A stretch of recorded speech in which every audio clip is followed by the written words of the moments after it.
Hi bakers, I'm Sally, and today I'm teaching you how to make a delicious salted caramel apple pie. This is always a popular dessert on my website, but especially in the fall season. Layers of spiced apples are nestled between two buttery, flaky pie crusts and drizzled with a gooey, sweet, salted caramel sauce. Let's make apple pie.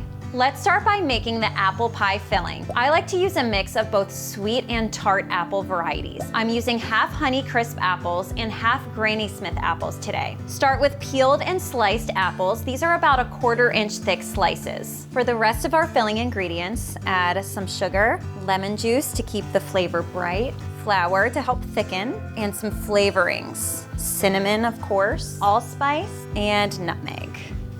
Use a nice big bowl, grab a spatula, and toss everything together. These apple slices are about 1/4 inch thick, which give them some nice texture inside of the apple pie slices. They're not too flimsy. This is all mixed together, and I'm going to set it aside and roll out the bottom pie dough. I made the pie dough last night, and I have enough pie crust for the top and bottom crust. So I'm just going to work with one disc of pie dough at a time.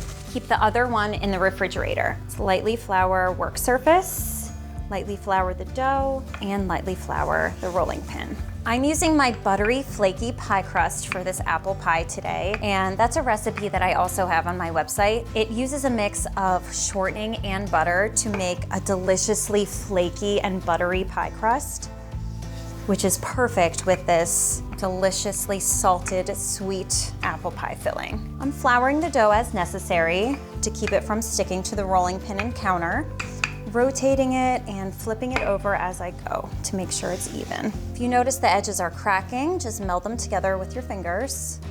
And I'm rolling this out to a circle that's about 12 inches in diameter, which fits beautifully in a 9-inch pie dish. That usually works out to be about 1/8 of an inch thick, just about there. I'm going to grab my pie dish and use the rolling pin to help me transfer it. And roll it right back into the dish. Tuck the pie dough in, making sure there's no gaps and space between the pie dish and the crust. There we go. Spoon the apple pie filling into the crust, and I like to start with an even, flat layer on the bottom to make sure that there's no gaps. All right, I got that layer, and now I'm going to spoon the rest of it on top. And it's going to seem like a lot of apples, because it is, but trust me, just pile them really high. I'm using a mix of sweet and tart apples here, Granny Smith and Honeycrisp, two of my favorites. Other varieties I like to use are Jazz apples, Pink Lady, or Fuji apples. All of those hold their shape very nicely in pies and other baked goods. And finishing up right on top, and I'll spread them out. Okay, we're almost done the filling. We're going to add our salted caramel sauce right on top. And I'm using a homemade salted caramel sauce. It's just 4 ingredients: sugar, butter, heavy cream, and a little salt. And I cooked it on the stovetop, and this keeps for a month, so you can get started on this way ahead of time. I'm pouring 1/2 cup right on top of those apples, and it's gonna melt down as the pie bakes and hit every delicious bite. Now you can roll out that top crust. So I'll set this aside and grab that other crust from the fridge. Pie dough for the top, and I will roll this out the same way I rolled out the bottom pie dough. I'm going to make this just a little bigger, about 14 inches. And we'll use this to make a lattice topping. Once again, flour your work surface, flour the dough, and lightly flour your rolling pin. And the pie dough recipe I'm using makes 2 pie crusts, so it's just enough for this double crust pie. And we're going to cut our strips from this rolled out dough. Okay, that looks good. I always love how a latticed pie crust looks on top of an apple pie. For this pie, I'm going to cut 18 1/2-inch strips. So the strips are going to be on the thinner side, but it's gonna look really, really pretty in our finished pie. And you can use a ruler or measuring tape. I'm just eyeballing it. Instead of latticing, you could just do a full sheet of pie dough right on top. I always like how this looks because that caramel sauce can kind of bubble in between the strips of lattice. I'm gonna cut one extra just in case one of them tears in the process. And I'm going to use 9 strips going one way.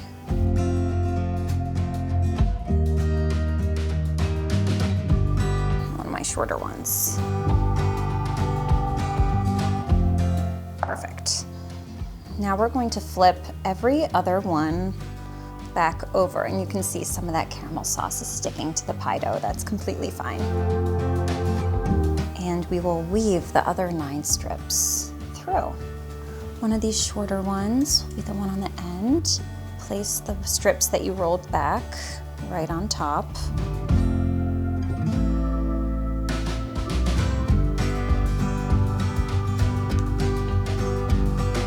And now every other one, the ones that were not flipped over before, I'll flip those back.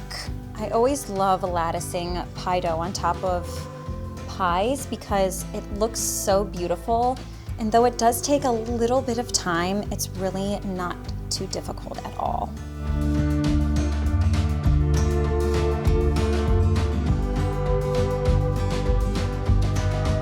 If you're taking the time to make homemade pie, this extra touch makes it look and taste extra special.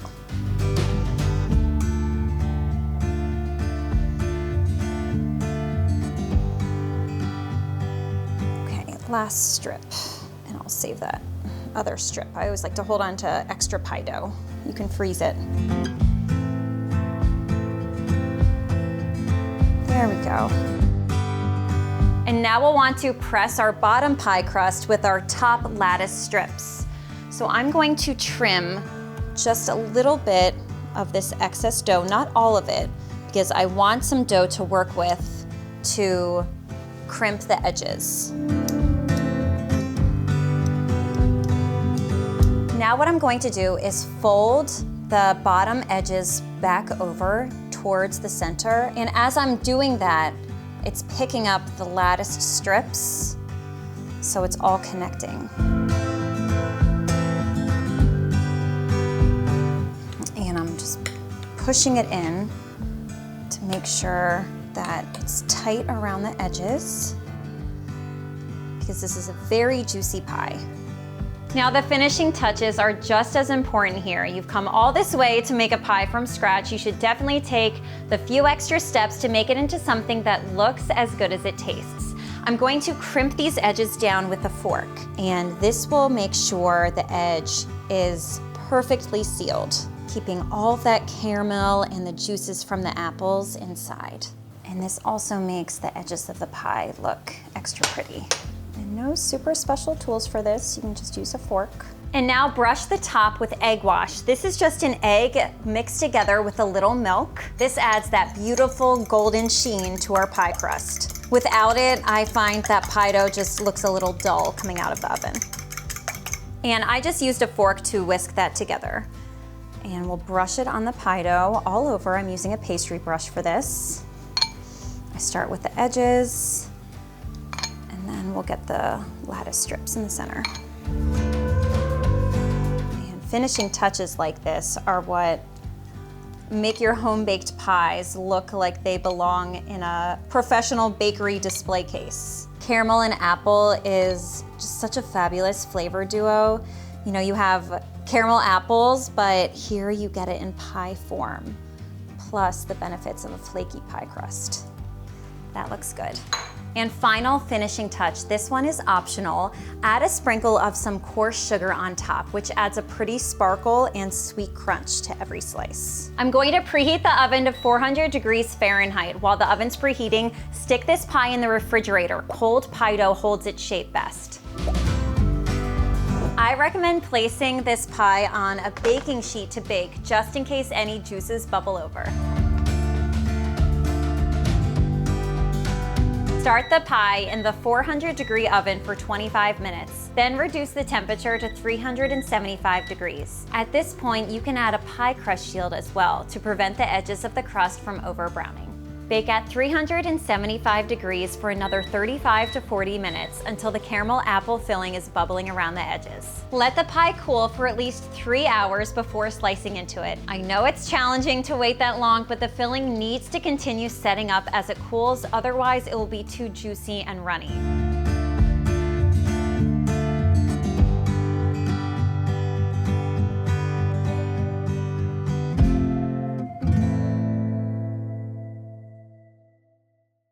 Thank you so much for watching. I hope you feel inspired to try a new baking recipe today. Head over to my website for the full written recipe and all of my success tips. You can also ask a question right there on the recipe page, and my team and I will be happy to answer.